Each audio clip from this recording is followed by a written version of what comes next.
Work hard, do what you're supposed to. Work hard, stay off the dope pool. Work hard, learn to say no to. Learn from the dark times that we all go through. Hey, we're back. Another installment of Get It How You Live. I'm here with my buddy Matthew Lovato. How you doing? Pretty good. We've been friends since we were like 9, I think. Yeah, fucking 20 years now. 20 years, yeah. About to be, 21 years for you, about to be 21 for me. Yeah, 4th grade. We're calling people dildos in the 4th grade.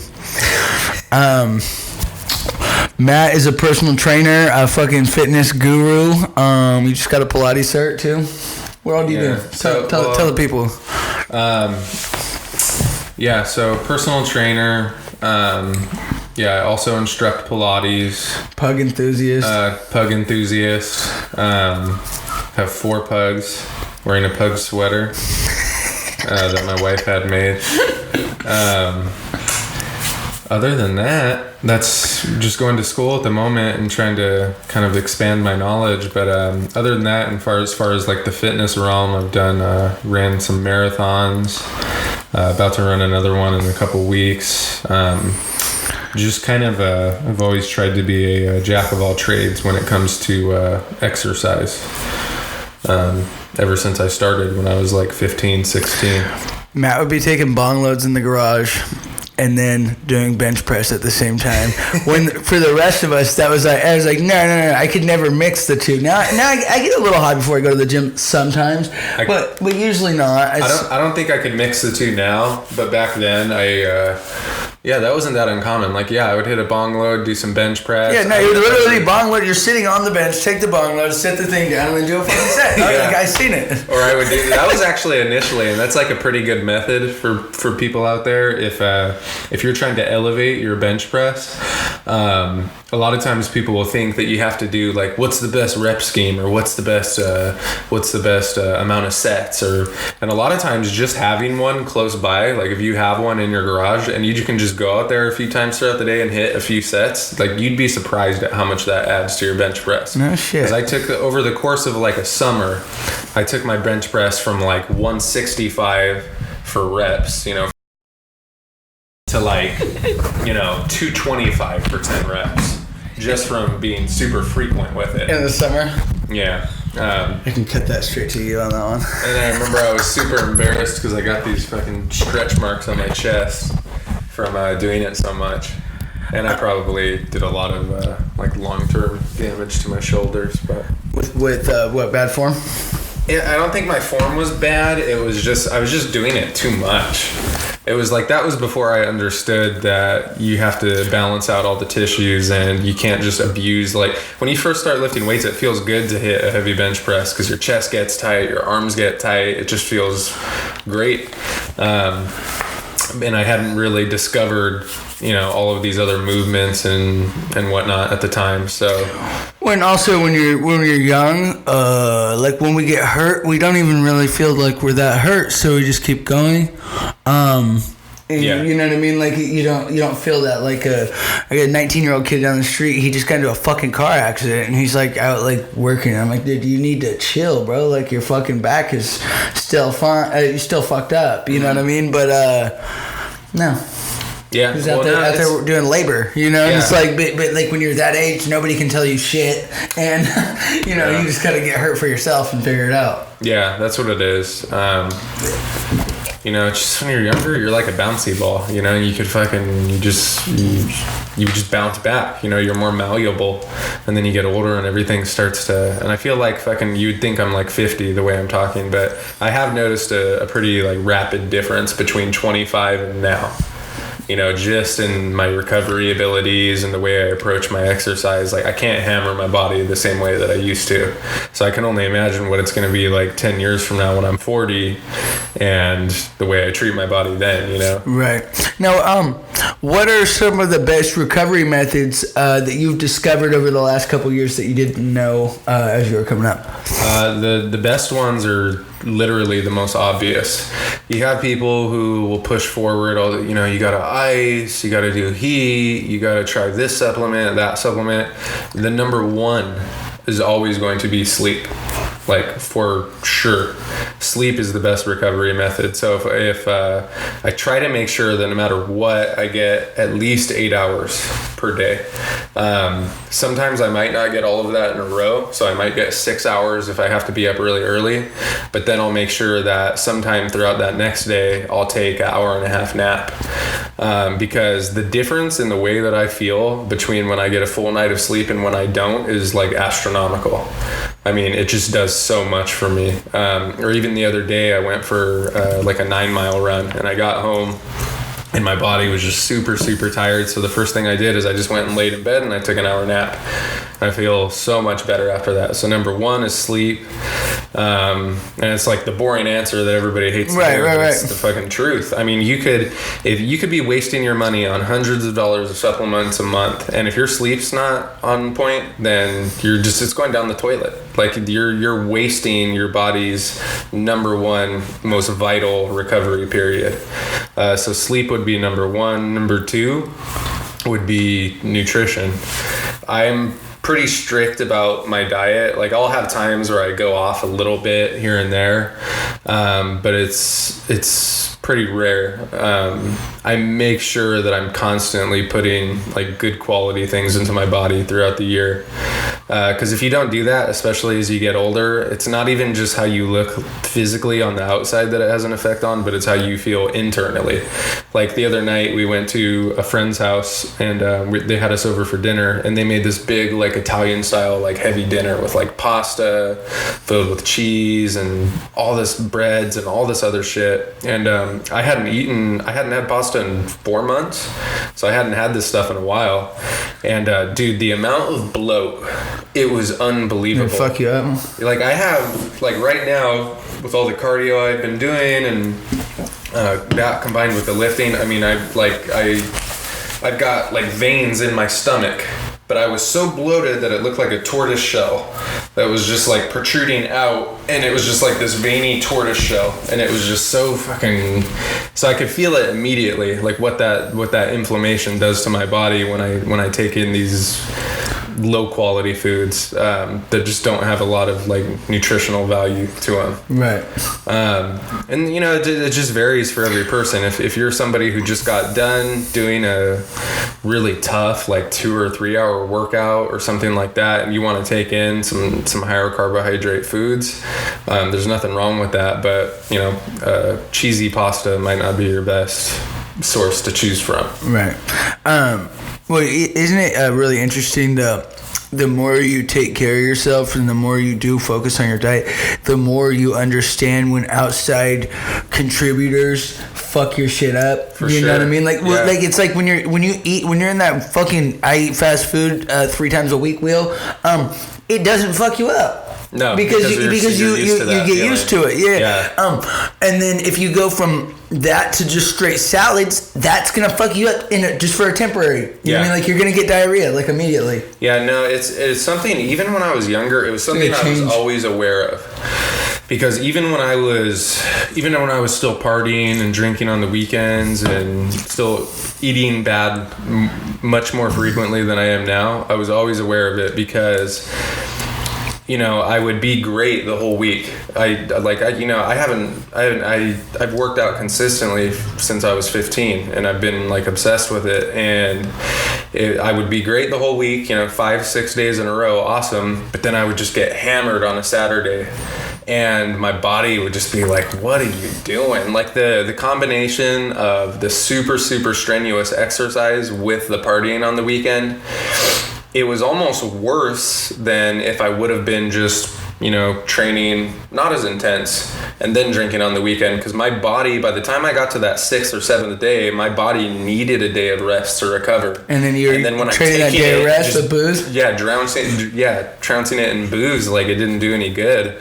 And I always felt like, even though obviously it was fun, I always knew that it was temporary. Like I always knew I was going to quit drinking, and I was going to quit. I always knew that basically as I got older, I was going to refine everything that I was doing. That was always my plan. Cool. I never planned on drinking into my 30s, so I always knew that was a certainty.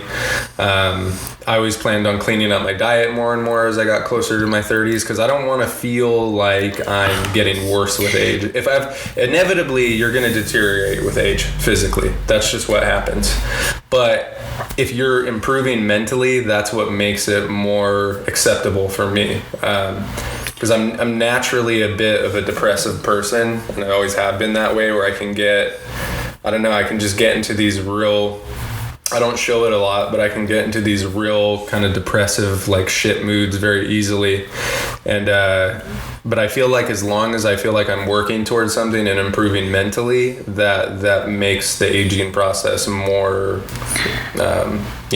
more acceptable for me, or just makes me feel better about it. Right. And we talked about this on the phone a while back, and it was like we I think we came to the agreement. It's like around 28, where it's like, you gotta start making some grown man moves. You know what I mean? Like, you gotta stop moving like a fucking kid. And I don't know what it was, but it was like, that was when, I hit a goddamn rock bottom, and that's why I had to quit drinking. It was always very destructive for me, though. If I wasn't destroying myself, I would destroy other things. Like, literally, when we were teenagers, things would get broken for fun. Like, that's what was fun, is just destroying. And, you look at that, it ends up going into, the 20s. And I have this theory, hopefully I didn't float this out on the last one. I'm going to try to not be repetitive, and that's another good thing about me. I'm going to edit this shit. But it's like, we got, for the kids that came from the broken homes, or the fucking, the homes where our parents didn't give a fuck what we did. I mean, just don't get in trouble and get the fuck out of here. You know what I mean? That was like the rules, right? Yeah. So we start partying when really we're coping with that, and then what happens is that goes on into the 20s, and for some, the party stops, and then they go and get a career, and they go do what the fuck they do. And then for others, it doesn't. And then now you're stuck with a bunch of unresolved issues and a fucking massive drug habit. And for most, that's too hard to overcome.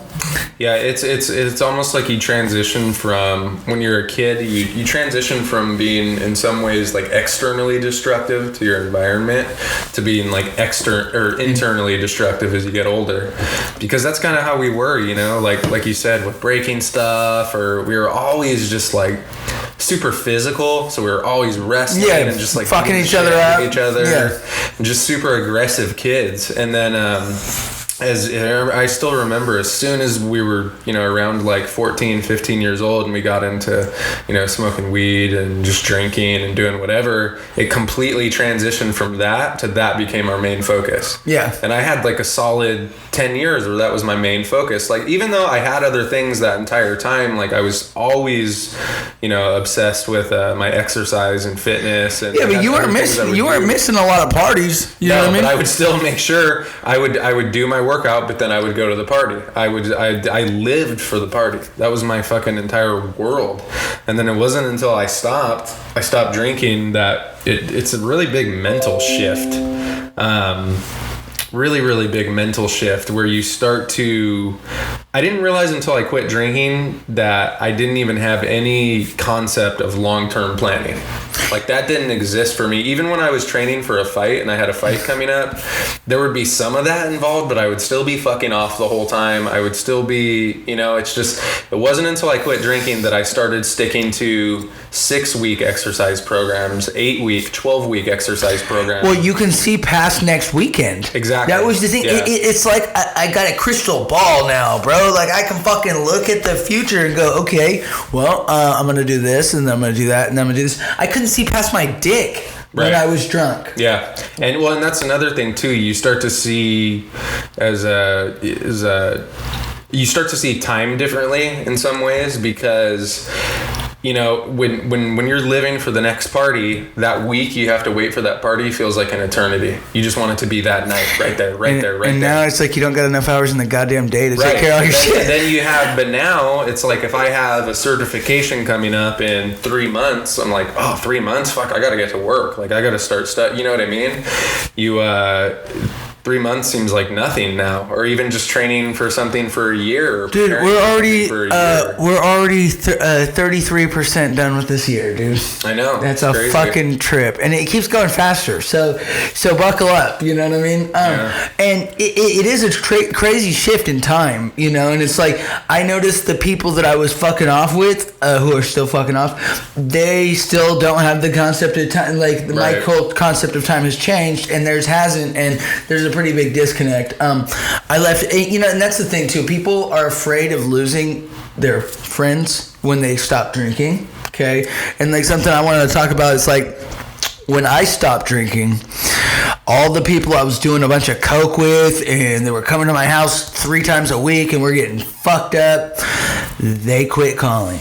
Right. And there was a 6-week period. Seriously, 6 weeks. There was times I cried. I literally was so fucking sad because I wanted to hang out with people, but I was like, look, if they wanted to hang out with me, they would call me. Right. And so they don't. They're out doing coke at somebody else's house now, and they didn't give a fuck about me. And it was a stark realization, you know, like, fuck, this hurts. But then one day it stopped hurting. Literally, it was just one day it stopped, and then now I'm a stronger person now. I am not codependent on anybody now. Well, and that's one thing I was gonna say too, is that, and it's kind of an interesting, because you just watch the way people's personalities work. And obviously with me and you know, we've known each other since we were 9, so you can see you're able to pick up on, or I would be able to pick up on, you know, things in your personality as you would mine. Right. And with your personality, you've always been super, super social. Like, you were always the first kid to go and, like when Richard moved into the neighborhood, you were always the first kid. You would just walk up to their door and knock on the door and like be like, hey, come out and hang out. Or you would, I think in the first week I met you, you invited me over to stay the night at your house. So you were like never afraid to make new friends. And I was kind of opposite in that way, in the sense that I was like a little bit more not once you got to know me, but at first I was a little more introverted, but with you, I think that's something that in a way in the past, you, especially when you were partying, you kind of gravitated towards, where like, you know, you would always have people around, like coming in and out, you know, you always had like plenty of fucking friends to choose from. But it's interesting that you say that, though, because that is what happens. And I even noticed it for myself, that when you stop drinking, you just stop hanging out with certain people. Right. Well, because you realize, like, hey, that's all they do, and that doesn't make them bad people. It just makes them stuck. You know what I mean? Yeah, for the most part. And I know alcoholics that are winning. Yeah, I really do. It's at some point you just have to become like selfish. Yeah. You have to ask yourself. The thing I asked myself was, and I really started to realize it after I got married, was that, okay, I have this person over here who literally will do anything for me. Like, will go out of her way to help me make my life better. But for whatever reason, I'm kind of like 1 foot in, 1 foot out. I still want to be with her, but then I also want to dedicate all this time to people that really just don't fucking care about me. Yeah. I mean, they don't. They want to have a good time, and I'm fun to be around. Yeah, they like it. They like your energy. Right. Yeah.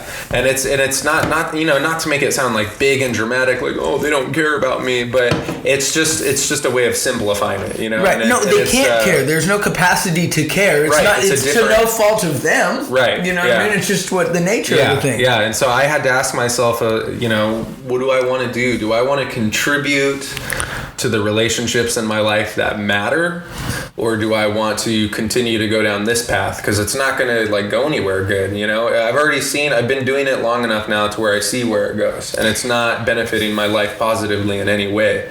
And it was like, after that, I was like, okay, well, I'm going to dedicate some time to making this better. I'm actually going to try to make positive changes to myself to make this relationship better. And then from there, I just started to make little micro changes, like even around just over a year ago this time. I just had like a little bit of a not like a mental breakdown, but just kind of like I think a realization of, man, you're gonna be 30 soon. There's all these things that you still haven't done that you need to do, and so I just made all these little changes. Like literally that summer, I went back to school and started doing that. Something as small as I felt like I wasn't walking my dogs enough. So no matter what now, I take my dogs for an hour a day. No matter what, they get an hour walk. Because I feel if I go to bed at night and I don't feel like I've I don't know, done something good for somebody other than myself, it just makes me feel shitty. It's like Jordan Peterson. And for those listening, if you don't know who Jordan Peterson is, please just look him up. 12 Rules for Life. I listened to the first third of that book I listened to, and I was a better person. Mm-hmm. Literally, immediately. I am listening to it, I'm cleaning my kitchen, listening to this shit, going oh my God, holy shit, no, this is it now. I'm taking that, and now I'm better because of that shit. For real. So 12 Rules for Life will change your whole shit. It's 12 Rules for Life, an antidote to chaos. Have you fucked with 12 Rules for Life? No. Dude. I've heard a lot of Jordan Peterson on Rogan. Get on Audible. He narrates his own audiobook too, so it's great. Yeah. If you like his voice, I've put him on to people, and they're like, I hate his voice, and it's but the way I look at that too, it's it's not like he's fucking Gilbert Gottfried or something. Yeah. I'm fucking. It's not that bad at all. Yeah. But where was I going with that? What was the same? Oh, he talks about you find the biggest joys in life by taking on more responsibility. For certain, because there's no worse feeling than not having a purpose of some kind. Right. Not having to be somewhere to get something done, or it sucks. Yeah, and I look back and it's even when I was in the military, there was just that's all it was. I can't believe I would go to the bar. The thought of going to the bar, it's wait, you're gonna sit around and talk about nothing with a bunch of these fucking strangers? What's the point? It makes my fucking head want to explode just seeing what's the point? Right. Are you have decided that your life is so fucking pointless that's what you can go spend your precious time doing? Right. Time and money. You might have 80 years. You might. Right. With the amount of drugs I've done, with the hard living that I've done, I'm stoked if I make it to 60, bro. I really will be. I will have lived a full life at 60 because I do a lot. You know what I mean? Mm. But that's lucky if I get there. You know what I mean? I go hard on everything. I don't sleep that much. You know what I mean? I just keep going. And it's that's awful for you. Right. So I know that and that's another thing. Our time is limited. Yeah. So I'm trying to do as much as I can. Right. You know what I mean? I'm trying to do as much as I can. So because I'm just finally starting to make good music. Finally, I've been doing this shit 10 years, you know what I mean? So now I'm scrambling, okay, I could get hit by a bus tomorrow. What do I got? Right. 10 years to show you nothing. Right. You know what I mean? So that's kind of a big driving force for me. But people need to find that, whatever that is, and it really sucks watching people that I used to care about. Because I don't give a fuck anymore. You know what I mean? If you're gonna, if you can pull your head out of your ass and I can pull my head out of my ass, these other fucking losers that we came up with, they could too, but they don't want to. It's because we wanted to, and it's, I don't know where that comes in. It's just I feel like it becomes, the problems compound so hard that the root shit can never get looked at. So it's they're scratching at the surface of these little ass issues that really aren't the root of the issue, and they never get nowhere with the problem solving. Yeah, I think it's that, and I think it's also a combination of just not, I consider myself really lucky in that I always kind of knew what my interests were from super early on. There was never any searching for me really. It was, I discovered exercise pretty early. Before that, I discovered art pretty early. All the things. You've been drawn since probably since you could fucking pick up a pencil. Yeah, so all of my major interests were solidified from the time, even with the exercise. Before I started lifting weights when I was 15, I always did stretching. I would always, go in the front yard and, try to copy what Bruce Lee or Jean-Claude Van Damme was doing or whatever, So it was something that was there even before I realized it was there. Have you heard Chris D'Elia's Jean-Claude Van Damme impression? No. Oh, I'll show you after we're done here. So it was there, so I'm lucky. But I think that's another thing that I do feel bad for some people in the sense that they have trouble kind of discovering what it is that they're passionate about and where to take that and where to direct that. And it can be hard sometimes, you know. But you got to start somewhere, and even if it's something as small as maybe you start working a job you have no interest in, maybe you work at fucking McDonald's and it sucks and you hate it, but there maybe you can find one aspect of it that you like. You really enjoyed helping somebody figure out what they needed to order, and then you segue that into something else. You know, you can always take, even in a shitty situation, you can take bits of good out of it and somehow, you know, turn that into something bigger. Yeah, but the problem with what you're saying is that you have to have optimism. You gotta have some optimism. Well, that's for a that huge thing shit. too. And a lot of these motherfuckers are so stomped on in life that they can't. It's hard. Well, and it's easy for me to say now because I literally had to rewire my brain to think that way. I didn't used to think that way. If I had a shitty job before, like I remember when I worked at Lassen's. I was gonna say, dude, Matt hated Lassen's like and I would pull into the drive-thru and I would wait until there was 1 minute left. I would have to go in at 9, and I would wait until it was 8:59 on the clock in my car to go into work. And I would show up 10 minutes early, but I would just sit there and wait until the very last minute I had to walk in, and I would scream like I remember one time I hit the steering wheel and I was like, fuck, and I was so mad that I had to go spend 9 hours in that fucking place. And I just went in and did it, and looking back on it now, the positive thing I could take at the time, I didn't feel positive about it. All I would have done was complain about how much I hated my job and how bad it sucks and I want to be doing something else. But looking back on it now, if I didn't have that shitty experience working there to compare to anything else, how would I know it's shitty? You know, that's something positive I could take out of it. That's the baseline of shitty. That's the baseline of shitty. There's, you know, and hey, obviously it could get way shittier. Like there's jobs I did before that, like with my dad. Hey, how about Pearlies? I got like thrown out of town, so I fucking had to. Yeah. I worked there for 3 weeks. Matt was the successor to my job at Pearlies, and this is okay. I think it's just the worst job ever. It is the worst job. Matt quit after 3 days. I lasted 3 weeks. Okay, we were below the dishwasher. Right. Below. Okay, the dishwasher's usually the lowest on the totem pole. We were lower. Okay, yeah. We were the wok bitch. A wok, W-O-K, wok. Okay, you gotta fucking scrub these woks. There was like 6 of them, 5 maybe, 5 or 6. They're like this big. And they're massive, and that's your whole job. Literally, you're scrubbing these woks one at a time as they're using less and less of them to make food as the night goes on.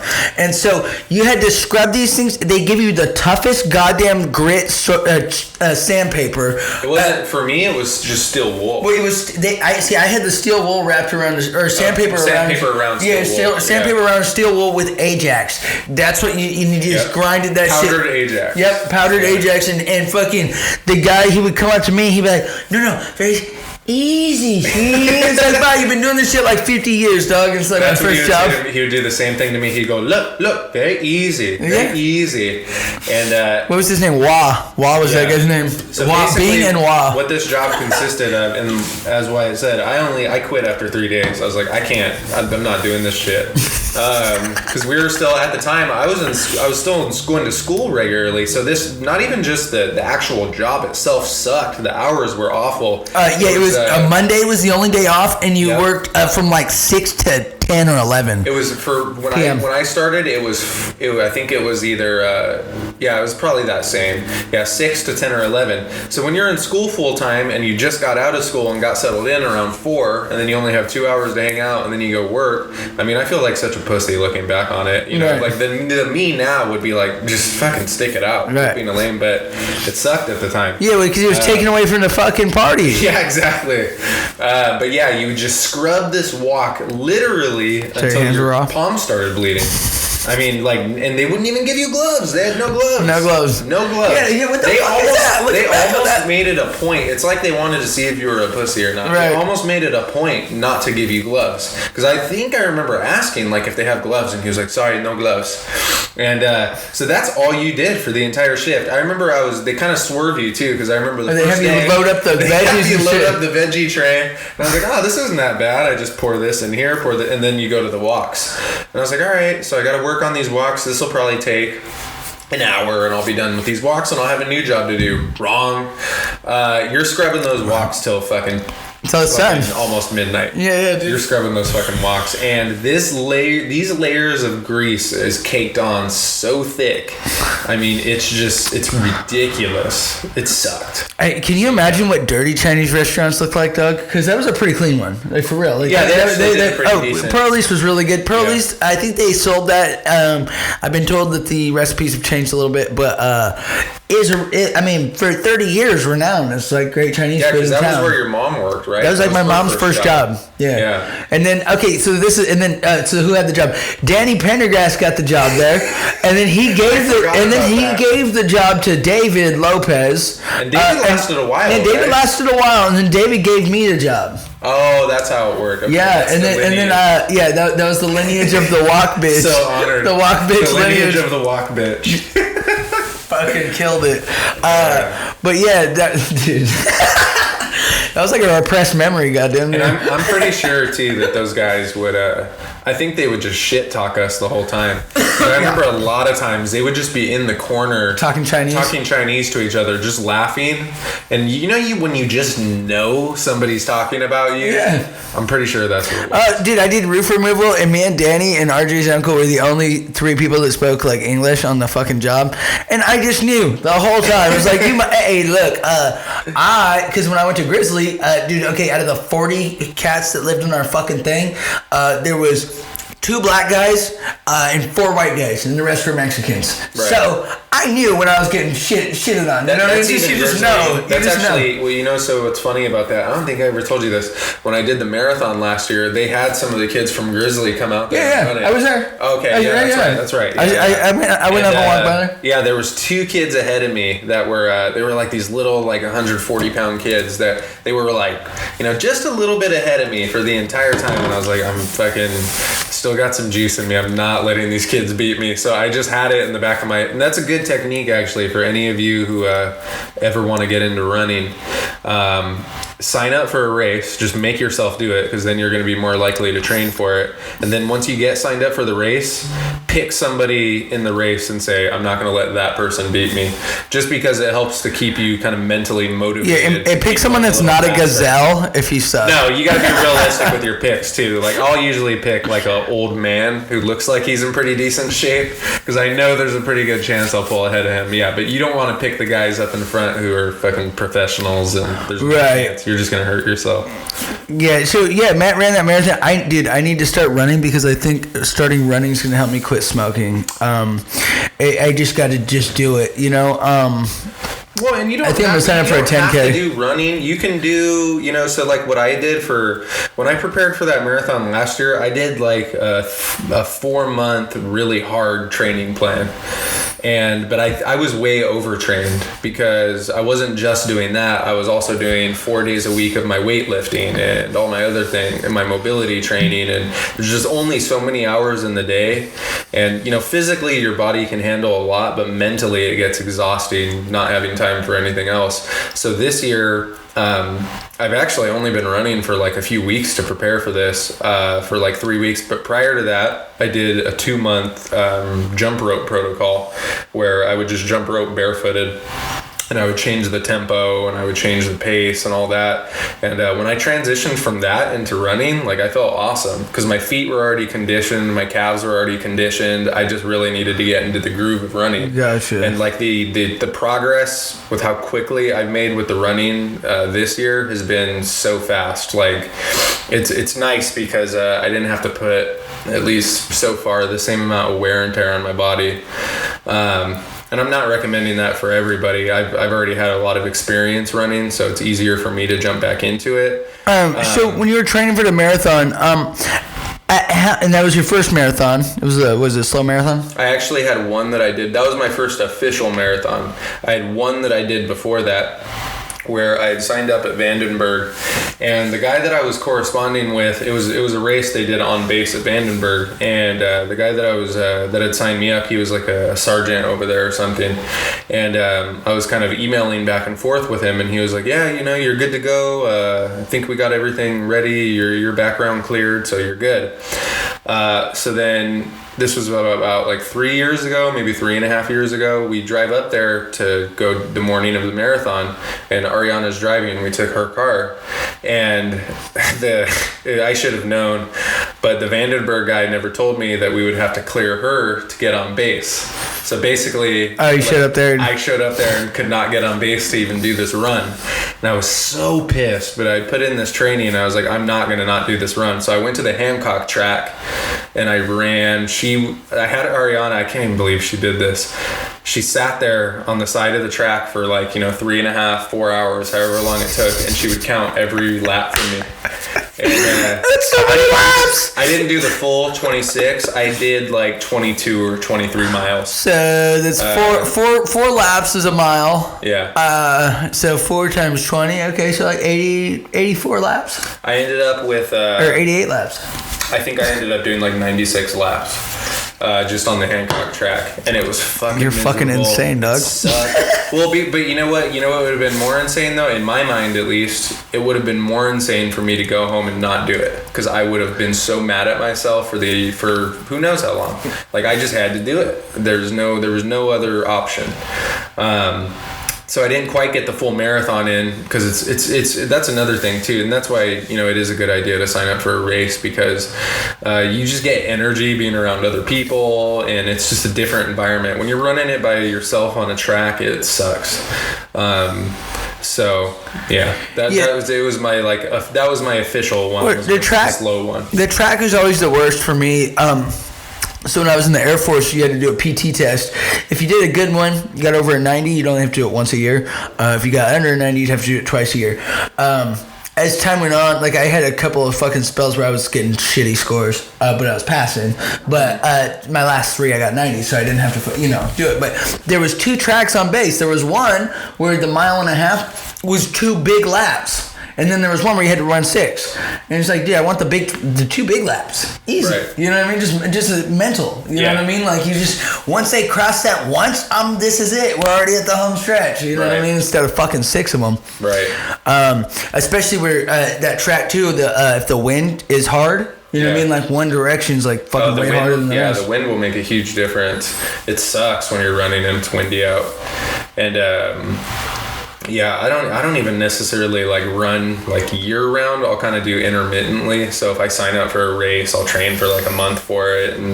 But you would be an ideal candidate to start running. What I would recommend against is, if you're somebody who doesn't already exercise, doesn't have any experience doing exercise, running would be just about one of the worst things you could do, because your muscles aren't conditioned to do anything really.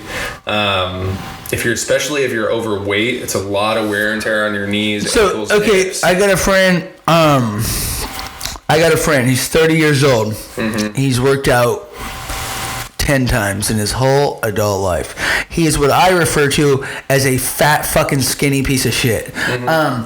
He's normal size. Okay, he's my size, except for it's just skin. Right. You know what I mean? It's not. There's no muscle there.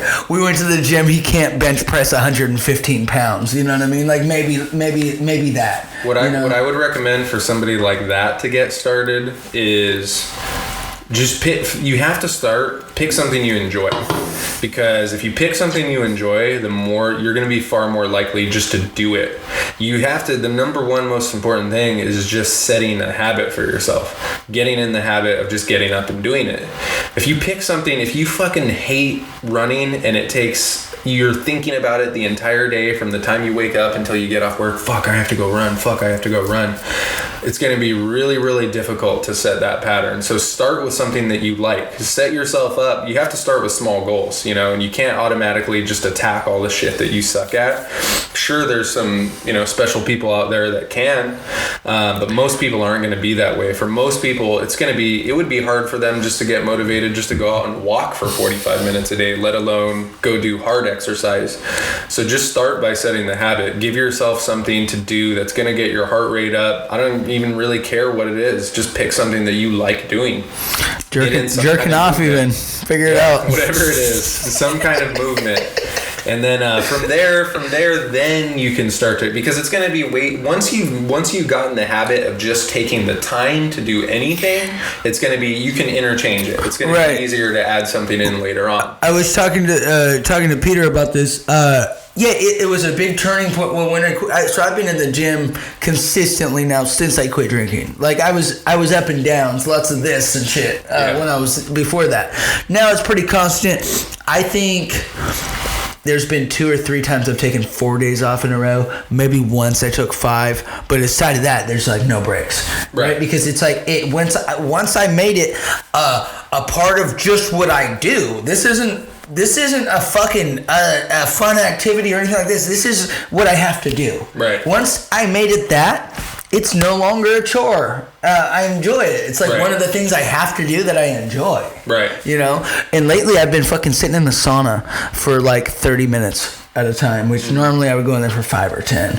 But like 30 minutes at a time, and what I've been doing, and sometimes this ends bad because I'm like so competitive, but I play chess, speed chess while I'm in there, dude. Really? So I'm like under this intense heat, and then I'm like fucking trying to think heavy, you know what I mean? Like trying to beat this motherfucker. Right. I mean, sometimes I leave in there, like I'll be in there, like there's like 5 people, I'm just like, fuck! You know what I mean? It's like, you know what I mean? Because you're making these bad decisions, but it's like, I feel like it's also sharpening. It's almost, you know what that sounds like to me? Like when you're driving home and you have to pee so bad and like everything is super tense. Yeah. You're like, you just want to fucking get home and go pee. Yeah, it's self-induced that. Yeah, discomfort. But yeah, no, I think it helps you grow. I'm just a really sore loser, so I have a hard time taking these L's sometimes. Like, I mean, the other day some guy beat me like, we played 10 times. I beat him twice, drew once, and then he smashed me the other ones, and I was just... And here's the thing. If you're way better than me, I can give it up to you, dog. Like, I'm not even mad. I'm not even mad, because sometimes I get beat, and I'm like, oh, you motherfucker, that was good. You know what I mean? And then I learned that. But if I think I can beat you and you keep whipping my ass, I can't even get over it. Like, I can't. It ruins my whole day. You've always been like that, too. Yeah. This guy used to... like he was playing, like, and it's weird too because like for me, I never was into. I would be into video games for like the storyline, so I would watch somebody else play and just watch the story unfold. But fuck, dude, this guy would get so pissed if you. I've never seen anybody like it. No, like, just beat your leg up. Oh, dude, fucking controllers. I mean, I can't handle losses. Like it's fucking brutal, and I'm like, you know, it's net. I quit playing. Okay, for instance, I sold my Xbox 2 years ago. I had a great day. I don't remember what happened. But I had a great day because I remember specifically after this going, fuck, I had such a great day. And now I'm pissed. Yeah. I fucking lost like 3 games of Madden in a row and fucking like threw my controller backwards, smashed it against the wall. It was just like, this ruined my whole day. Because I'm so hyper competitive. This ruined my entire day, and I said I'm done with this shit. Yeah, I'm done with this shit. I sold that shit, and I fucking haven't had one since. That's good because it's good to realize, like, okay, obviously the ideal scenario there would be like if you're trying to go deeper. If I was like a therapist or something, they would probably say something like, "Well, let's identify what's upsetting you and try to like fix that." But I don't think there's anything wrong with if something just kind of like what we were talking about earlier. If it's something that's negatively impacting you and you have no real use for it, if it's not contributing to your life, then fuck, get rid of it. Get rid of it. Because if something has the ability, I tell my nephew this all the time because he's like 13 right now and he's going through that stage where, you know, like teenage hormone stage, and he gets pissed over just like nothing, and he's super crazy competitive, and but I tell him that kind of stuff all the time. I'm like, look, there's nothing wrong with like a healthy disappointment in yourself if you feel like you could have done better, but you have to identify things that have that much control over you emotionally and try to do a better job of managing that in like a healthy way. Like it was funny yesterday, this like segues so perfectly into this, but yesterday I had a client who she was trying to like play a joke on me. We have these tires in front of the gym that everybody flips, and she came up to me and she was like, "Oh, Matt," she's German. She has a German accent, so that's why I'm doing a German accent. She goes, "Oh, Matt, I'm so sorry. I was flipping the tire and I hit your car. I'm so sorry, Matt." And I was like looking at her, and then she was like expecting a reaction out of me, and I was like, "All right." I was like, well, it still like runs, right? It's not like you didn't like, it's no big deal. And then she was just like, and then somebody else was standing in the back there, he didn't care. And then she was like, no. And I was like, what? I can fucking care less, dude. Like, if my car still drives, that's all I give a shit about. It's like, if you, that's what I don't understand. And I've seen people do that where they'll get into a little fender bender and they get out and they're like, fuck, right. Oh my God. It's like, you have insurance. Right. As long as you're not, as long as you're not hurt. As long as you're not hurt. Yeah. Dude, okay, so I had the worst road rage moment ever. This literally changed me immediately because I fucking was so pissed off. I was driving to San Francisco. From Vacaville to Frisco should take about 50 minutes. It took me like 2 hours and 15 minutes. This bumper to bumper was brutal. This fucking turd in front of me, and don't ever fucking do this. This turd in front of me, the traffic would move and he would be stopped for an extra 20 seconds. 5 times. Like, I mean, I was like, okay, at first, whatever, fucking hurry up, dude, you know what I mean? But then it's just like, really? So I fucking aggressively went out and then tried to cut him off, and the fucking dude in front of him stopped, the dude in front of him stopped, and I fucking rear-ended this guy. Mm-hmm. Because I was being aggressive and being an asshole. And immediately was like, oh, fuck, we're on the Bay Bridge. There's no shoulder. I wrote down I could have just jetted if I was a piece of shit. You know what I mean? In my early 20s, I might have, to be honest with you. But I wrote down my info. I rolled up to the side of the guy. I go, I'm not pulling over here, okay? And so I said, here's my number, and I wadded it up and I threw it into his car. I said, call me right now. So then he calls me, and I was like, hey, where you going? This, that, and the other. We sorted it out, but it was just an awful day that I was having. Yeah. But I immediately was like, what are you doing? Right. Bro, like, what are you doing? Well, you're such an idiot. You just smashed this guy because you're fucking mad. Well, it's just a classic example of, and it's like, I'll always say, I don't believe in karma, but I do. I believe in real, practicality. Yeah. Okay? So it's like I don't think there's anything magical to karma. It's just a matter of, that's a good example of something where it's instant karma. It's a cascade of shit. If you are shitty to people, if you're shitty to people and you put yourself in shitty scenarios, the chances of something shitty happening to you down the road increase. For sure. It's like math, you know? I mean,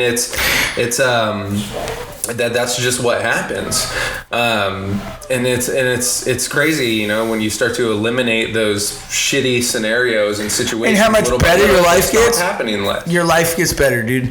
But so ironically, that guy happened to live in Roseville, and we sorted it all out and everything's good. And the most important part, he didn't get hurt. Right. He didn't get hurt. I'd still be sick about it, I'm sure. Right. If my anger hurt somebody else for no reason, right. Like, you know what I mean? Like, that's not cool. And so immediately I was like, fuck that.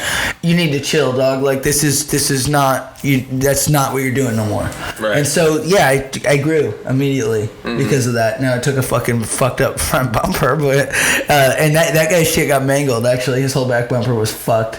He goes, no, I'll call you later. It should be fine. And I, like, he hadn't got out and looked at his bumper yet. I'm like, yeah, right. This fool's calling me for sure. That thing's fucked. Yeah. But yeah, that was just a lesson. Just, chill. Yeah. Chill out, dude. Like, fucking, it ain't that serious. You know what I mean? So now when I find myself getting mad at people, most of my road rage is all internal. I'm not trying to fight nobody because that's how you get shot. People get shot fucking acting a fool like that. So I do get mad, but I keep it in my car. Right. You know what I mean? But even that, now it's like I gotta talk myself through it. Like, fucking, why are you mad? Why are you letting this ruin your day? One thing I like to do is, like, it's like I don't even know. I'm sure somebody wrote about it and has a specific name for it, but it's something that I just started doing, like, on my own. But just like perspective, examination, like where you're basically taking something and you're saying, okay, like, yeah, I'm mad about this right now, but where does it fit into, like, the grand scheme? Like, how mad will I be about this a year from now?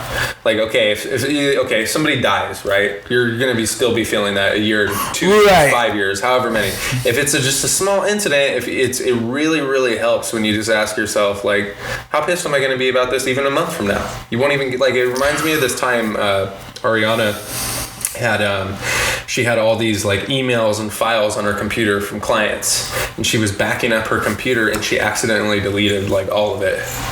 And she just like, she was like about to start crying. She was like, it was just like, felt like the end of the world. It's catastrophic. It's catastrophic. But then I told her, I was like, just relax. I was like, look, it's done. It's done. You can't change it. It's done. So now all you got to do is just figure out the best way to manage it. And so how long you're going to be pissed. Yeah, we went through, was like, she was able to recover most of the emails just from like searching through her outgoing ones and stuff that she had sent. Yeah. There was some stuff she lost, but literally a month later, even though that at the time it felt like it was the worst day of her life, a month later she had totally forgotten about it and it didn't matter anymore. And it's like, there's just so many times where people will just let shit consume them like that. And it's like, it doesn't do you any good. That's the best way to put it, because there's recently, like I said, I had fucking I get disappointed in people because I put in a lot of effort, and a lot of times that's not returned, and that's just what it is. You can't expect people to care as much as you do, whatever. I get pissed, but it's like I don't have time to be pissed. Right. I got way too much other good shit going on. So, like, the remedy has been just load your plate up with more good shit. Right. You know what I mean? And then when one thing fucking falls out, then who gives a fuck? You got a bunch of other shit going on. You can't neglect to be mad at this one thing. You got all these other things. Yes, and there was a podcast I was listening to yesterday. I'll have to look this up right now to give people the name of this guy. But basically, the podcast was about this guy who he just like his name is GIHYL Elrod. Howell, like GIHYL HAL. Oh, how? ELROD, GIHYL Elrod. And it's on this podcast called Mind Pump. And on this episode of Mind Pump, they had this guy named Hal on there. And he was this guy who had ended up doing like this, big ultra marathon run and all of these kind of cool physical endeavors. But basically, this guy's story was really interesting. And what had happened to him was he got into like a catastrophic car wreck where they told him he wasn't going to be able to walk again. He had issues with his back. He had all these catastrophic injuries all at once, and they thought for sure he was going to be paralyzed for life. And the doctors had told his parents that they needed them to have a talk with him because they were worried about him because they said he was too positive about it. And they said that typically when people do that, it's a coping mechanism where they're in denial. They're not accepting the reality of what happened. And his parents talked to him about it, and they were like, hey, what's going on? They're kind of trying to have this like come to Jesus moment with him. And he was like, no, it's not that. Like, I'm just, he had read this book where the guy in the book had talked about how you allow yourself 5 minutes to be upset about something. And for that 5 minutes, you go deep into it. You allow yourself to be cry, or do whatever you gotta do. But then after that, you move on, and that's it. And that's what he did. And he even so after he recovered from that, he ended up getting a rare form of cancer that only had a 30% survival rate. He ended up surviving, but he used the same method on that. And obviously this is like an anecdote, but it was interesting to me because at the end of the day, like, this guy gets diagnosed with cancer. There's a 30% chance that he lives, and it's like everybody's gonna die at some point. He might die, but in either case, you still get to choose however days you have left, how those days are going to be, Yeah. And the outcome is going to be the same. So it was just super, super interesting, this guy's perspective. And it kind of goes back to there was another thing I'd listened to where they were talking about the way that like highly effective operators work. Like people who are, in the CIA, or people that are in like Navy SEALs and stuff like that. And one of the things that they were saying was that they just do not dwell on things. Like something will happen, and one of the stories that they told was about this guy who had lost his leg, and they had him start to go see a therapist. And the therapist tried to start talking to him about his leg, and he was like, I've already forgotten about that, dude. That was months ago. My leg is gone. I don't give a shit. I've already got plans. I'm already working on this. I'm working on that. They just continue on because, the outcome is there. You can't change it. Right. All you can do is change how you react.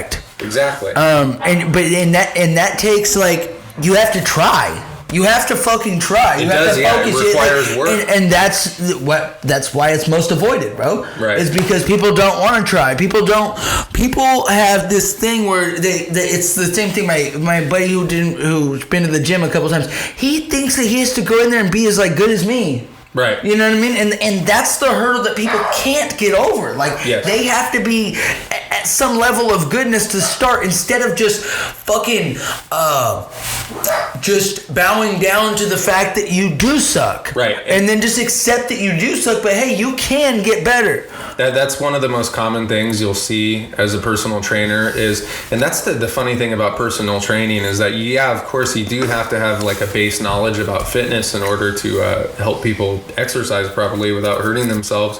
But you also have to be a little bit of a psychologist with people, because you will get people like that who, they'll make little like you'll demonstrate an exercise to them and they'll go, well, I won't be able to do it as perfect as you, but I'll do my best. And it's like, I don't expect you to do it as the way I do it. All I expect you to do is your best. Right. This is what I've been doing for the last, 15 years of my life. I mean, I wouldn't expect that, but then you get other people who have a completely different mindset, and they will just work their ass off until the point where they can do it as good as you.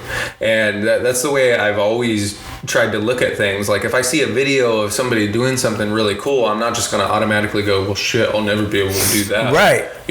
That's just, it's, no. And you might, you know what? Look, if you might not ever be able to do some certain things. Look, let's use this as an example. A Turkish get-up. Mm-hmm. A Turkish get-up is like 7 moves or something. You know what I mean? Like there's different movements. So you can't just start out doing a Turkish get-up. You have to do part of it. And then you get that one part down. Okay, now you move on to part 2. Yeah. Because you got the one part down. And it's a series of moves where you get up, and then even the sit down is the fucking thing. And if you guys don't know what a Turkish get-up is, fucking Google it. You'll find a 4-second clip of what it is. It's you're trying to stand up with a kettlebell, and it's a series of moves that go up. But it's actually pretty complex. I never got it down. I had a guy, I did some couple personal training things. We did it. I couldn't go do one right now. You know what I mean? Yeah, like we were doing it when somebody was guiding me. It's a pretty complex series of movements. Right, but it's just like, a lot of steps. Yeah, you can look at that and go, oh fuck, I can never do that. Or you can go, okay, well, let's break this down step by step, because I can do each of those steps. Right. You can just go, like, a lot of times if you're with like Turkish get-ups in specific, a lot of times I would just test. First, you want to test to see if they even like have the mobility to do a Turkish get-up, and then from there you could break it down into even more components, where maybe you have them start with like a half Turkish get-up, and then once they can do a half Turkish get-up with no weight, just their body weight, then you can add a little bit of weight. Then once they could do a half with weight, then you have them do a full with just body weight. Then you add weight to the full. Like, you can break it down. You could spend a whole month just breaking it down and getting them to do it right. And you can do that with any exercise. That's another thing is people are so focused on, they don't focus on the quality of the movement. They just focus on how much weight am I doing it with, how many reps can I do it for, how tight is my Instagram post gonna look. Yeah. And it's just like, and they'll just think, yes. And it's like, and that's a big thing now too that gets overlooked. I mean, it's like so many people are they just want that like instant gratification and that's why you get so many of these Instagram fitness people, is because there's people who just are born with good bodies, and they don't really have to do that much exercise to look better. And then I feel bad for people in a lot of ways, because there's people that are buying these programs on them that are just, they're just not getting their information from the right sources. There's people on Instagram who are selling exercise programs who've never trained anybody in person. And it's like, if you don't have the opportunity to train people in person and get into that minutia in person, it's going to be really hard to do it online. Well, here's the thing: you might be able to fool a few people, but the sustainability won't be there, because eventually those people are going to realize that you're just bullshitting, and then they're going to go find somebody. Well, it's sad too, because a lot of times the people on Instagram that are really, really good aren't the people who have the flashy Instagrams with and they don't have have hundreds of thousands of followers. Because let's be honest, a lot of the like female fitness experts, or even the males too, that are being followed by hundreds of thousands of people, they're not getting followed because they're necessarily putting out like the most quality. No, people like how they look. It's basically you're essentially getting a modified version of like, it's like Playboy, you know, like it's just girls posting ass shots, and you know, there's nothing wrong with that. Like if you want to follow somebody to look at some ass shots, that's great, but realize that might not be the best person to get your exercise info from. That, and you know, I was listening to, and it's really good. I'll send you a link for this. You ever fucking listen to the MFCEO project? No. Andy Frisella.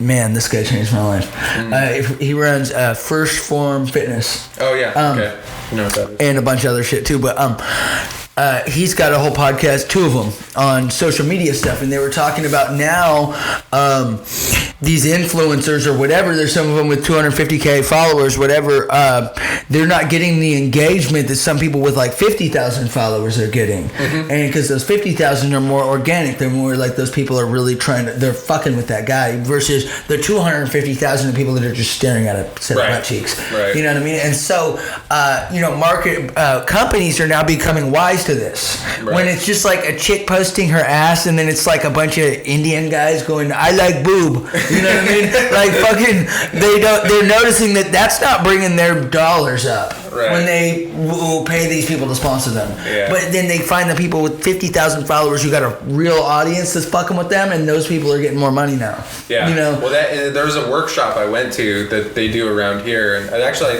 I don't know if they do it just in California or across the country or what, but they're called SCORE workshops. Okay. And they're free workshops that they run, small business owners run them. And they give you advice. And there was a social media marketing one I went to where they brought in this woman who's like an expert on that stuff. And that was one of the number one things she talked about was engagement is what's important, not the amount of followers you have. Right. And for those of you guys who are like, if you guys are small business owners and you're interested in it, I would highly recommend looking it up. They're called SCORE workshops, SCORE. I'll put it up on the screen. They're 100% free. You can go online, sign up for these workshops, and you could go to ones where they give you advice on social media. They give you advice on how to upstart a new small business. I mean, and these are people who have all done it. They're not just people who are spouting bullshit. And it's a free resource that you can do, and it's actually really good. Yeah, there's a lot of free shit out there, dude. And it's like people are. I don't know. There's so much free shit out there, and there's so many retards. I feel like we're oversaturated with shit, and so it's really hard to figure it out. Like, you remember 10 years ago when there was like 10 HBO shows, and you could like keep up with all of them. Right. There was Sopranos. Yeah. Oz. And you had the Wire. Fucking, and then like even like when like you had like Dexter and Breaking Bad and these other ones, Entourage was all going on at the same time. Boardwalk Empire. You know what I mean? You could keep up with them. Now, dude, there are too many. Yeah, the content is you can't keep up, period. Yeah. So it's the same thing with everything. It's just coming at us so fast. That's why, and a lot of times too, I always get people telling me, I don't watch even a ton of TV. I mean, I spend most of my time I'll go on YouTube and watch a short clip of something, but I really don't watch a lot of TV. And I'll always get people telling me, oh, you got to watch this TV show, you got to watch it. And it's like, I don't have time. It's too big of an investment. I don't want to invest time into something that I'm not getting something back out of. Right. Yeah, you gotta get paid, money, joy, skills that you're building. You know what I mean? Sharpening you're honing your skills, whatever. Exactly. It's like if I spend, let's say there's a series that's 12 1-hour episodes. That's 12 hours I spend over a weekend binging on that show. I could do that.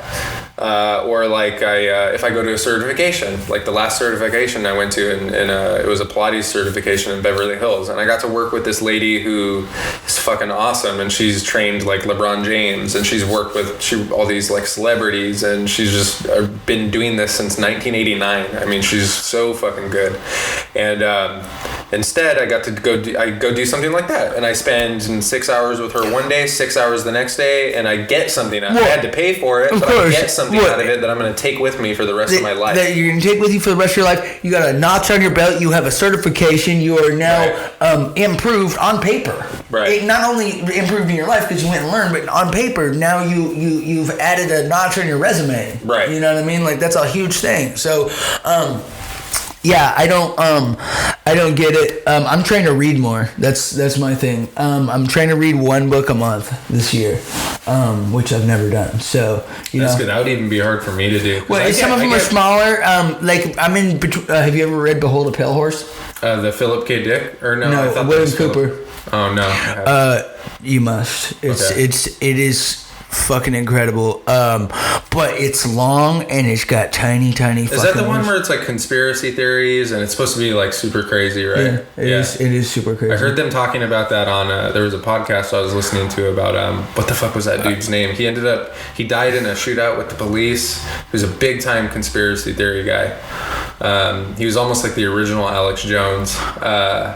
But I'll think of his name at some point. Well, this guy, William Cooper, the author, because he was like speaking about this shit, prior to writing this book and stuff. And he got ran off the side of the road by some fucking feds, lost his leg. You know what I mean? Like literally, like his leg had to be amputated. So this book is it like a fiction? It's nonfiction? Nonfiction. Okay. So this guy was like a Navy intelligence guy.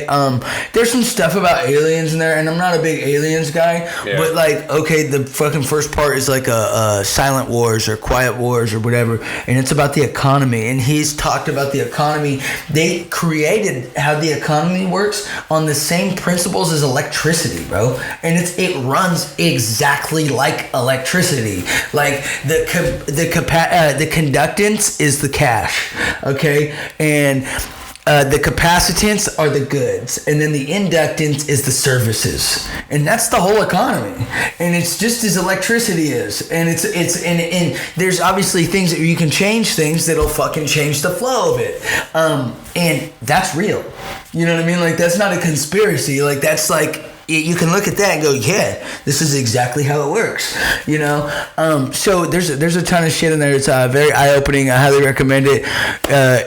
Whether you're into, the whole term conspiracy theory just discredits anything, dude. It's bullshit. Well, and it's not even like anything can be conspiracy if you think about what conspiracy. I think Art Bell was the name of the guy. What was his name? Art Bell. Art Bell. Yeah, and he used to do a TV show called Art Bell Coast to Coast. Okay. And he would get all these people would call in with all these crazy. Can I just say how much I love Alex Jones? I mean, like for real, like that. Hey, that podcast, that last one was epic, and I'm convinced, dude, about his the interdimensional aliens on psychedelics, dude. Like because.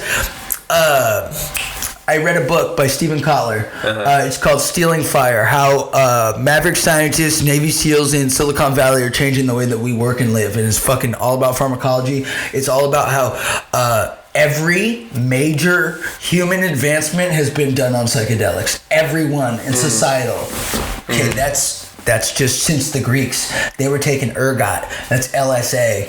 It's right next to LSD. And that was the thing. Ergot was the thing that they believed was responsible for some of the hysteria with the Salem witch trials. Yeah, for sure. They thought that when people were going crazy and thinking that everybody was witches in Salem, was it Oregon or Massachusetts? Yeah, they thought that was because people were getting ergot poisoning in the grain.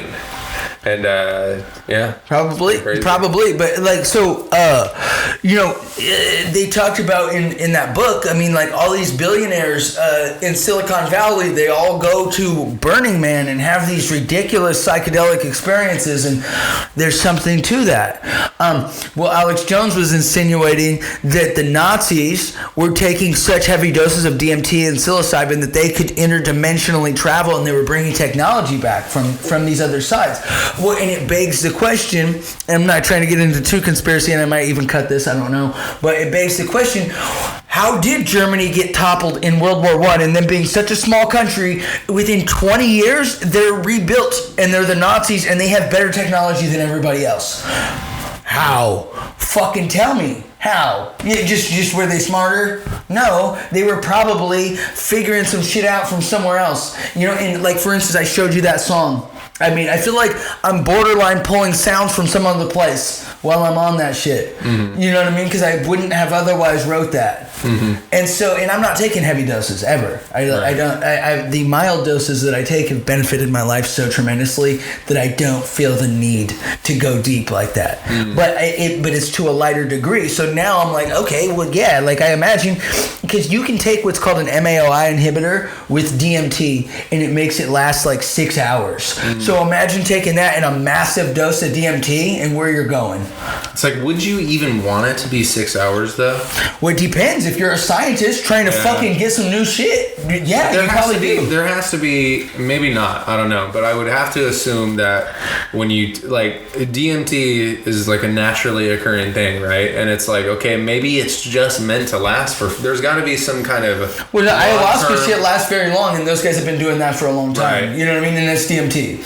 How long does ayahuasca last? I think it's hours on end. So they basically figured that out. They just take it and they boil it and drink it and shit. And I'm sure there's some other. I have a friend who went to Peru and did ayahuasca. Dude, there's a fucking guy that comes to fucking Grass Valley, dog, fucking from down there, and he comes and stays there for 3 months and takes people on ayahuasca trips. Yeah. Fucking. I'm not ready for that, but what I'm gearing up for is when I turn 40. I want to go do that. When I'm 40, I'm gonna have enough experiences under my belt to go like I'm ready for this shit now.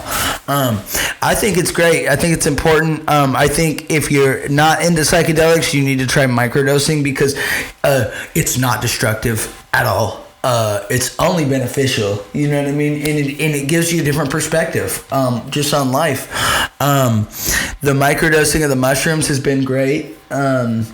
I've been microdosing. I shouldn't say been microdosing. I've microdosed LSD, where I'm taking 1/10 of one hit.